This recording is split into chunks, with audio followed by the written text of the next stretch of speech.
So, we're going to talk about assessments today and how to use them and why they're important. And I really do believe that self assessments are a powerful tool that we want to use in both evangelism and discipleship.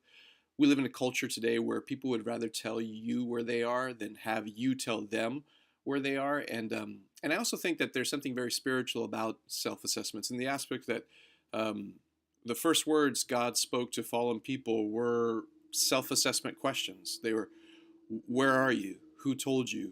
What did you do? This is what Adam and Eve were asked by God.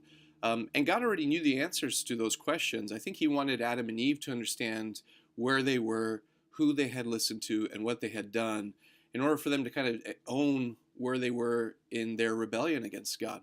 And I think that everybody has to kind of take a look at themselves and say, well, this is where I am spiritually, and this is how I got here. And maybe we can be the ones that can show them, well, that is where you are. Now, let me show you what your next step could be if you want to follow Jesus. So, I really believe that self assessments are very powerful. So, there's a couple of different ways to do them. Of course, we start with our stages pathway that we explained in our last video, and we ask people to tell us, which one of these stages that they're in. And the way that we do that, again, is simply sometimes by explaining it in a conversation, but we do use tools too, like a paper assessment that is really easy to use. I've got one here that we've used in groups before or in churches where we just put them in the pews or put them in the seats and we ask people to tell us where they are, or maybe even like evangelistic events that we've done before. We've just left these out and said, would you tell us where you are spiritually so that we know who we're working with and what to do with you?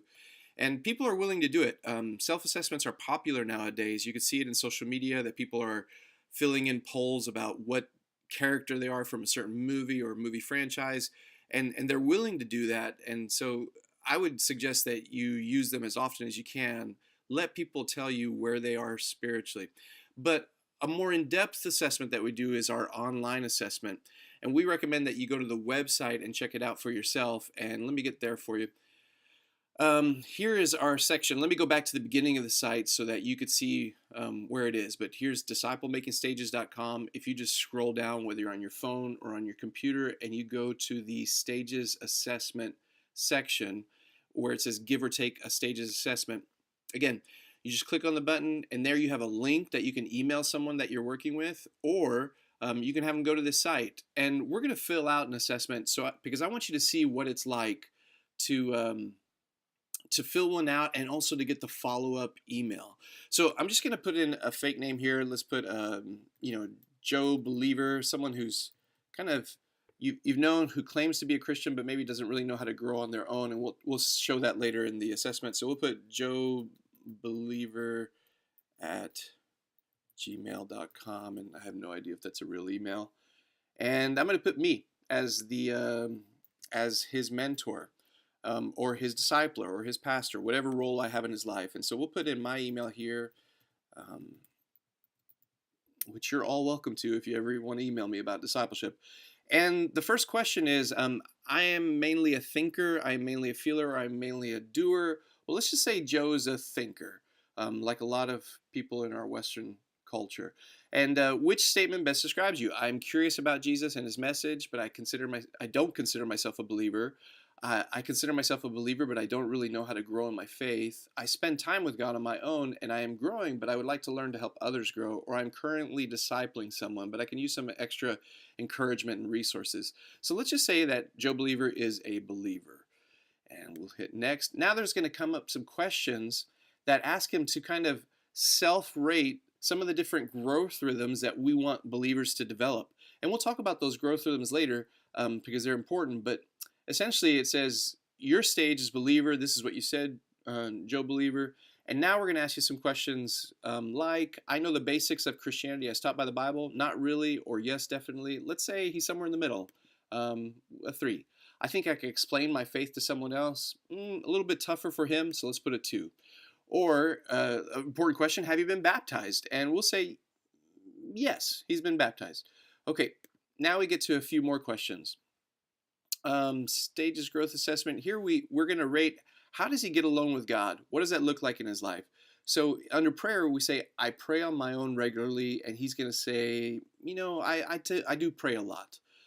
Describe what spending time in prayer typically looks like for you. And so he'll answer questions, something to the effect of whatever it is, but just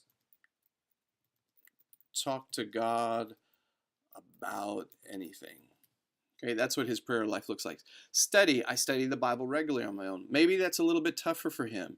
Describe what spending time in Scripture typically looks like. I don't know where to start or end or what I should be looking for. That's a typical response of a believer who doesn't know how to self-feed yet.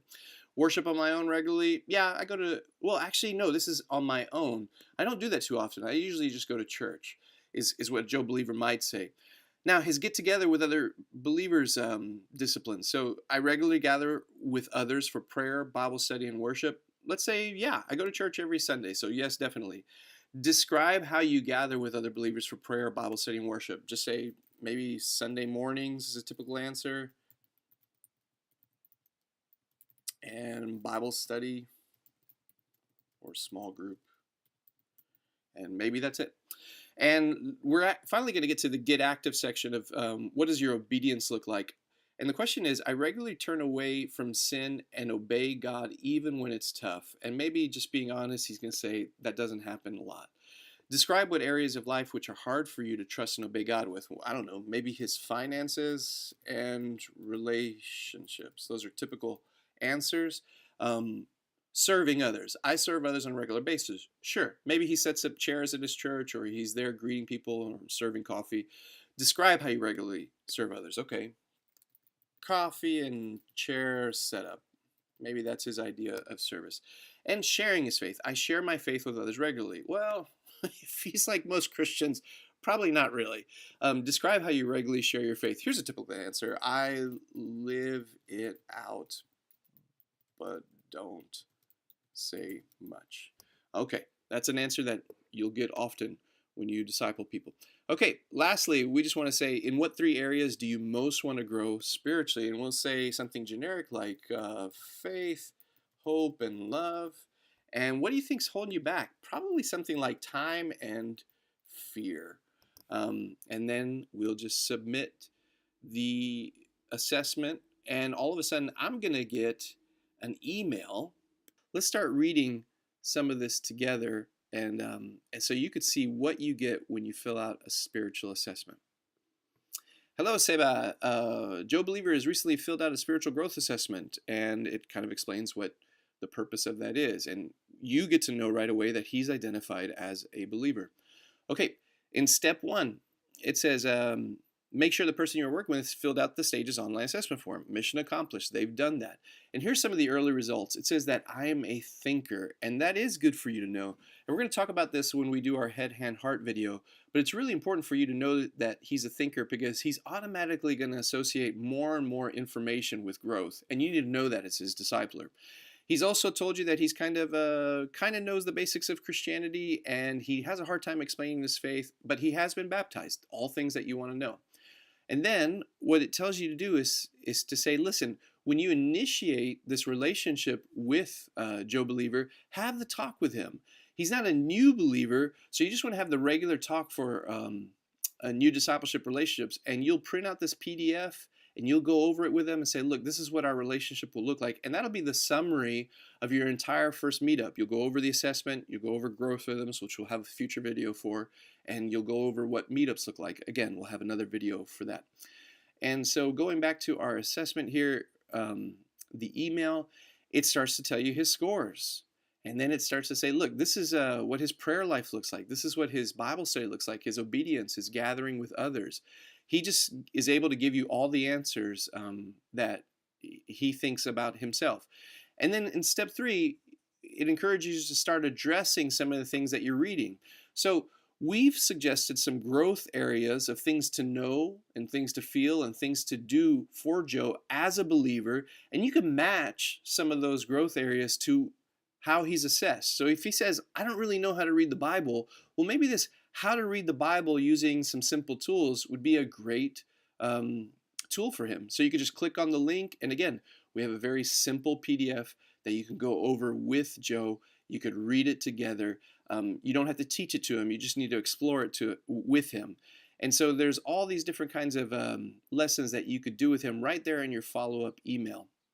It also reminds you to use a meetup guide, which we haven't talked about yet in the videos, but it's really important because meetup guides just kind of provide the structure for your time together. And it kind of chops it up into three parts: look back, look up, and look ahead. We'll get to that next time. And so in the next video, we're going to talk about our growth rhythms.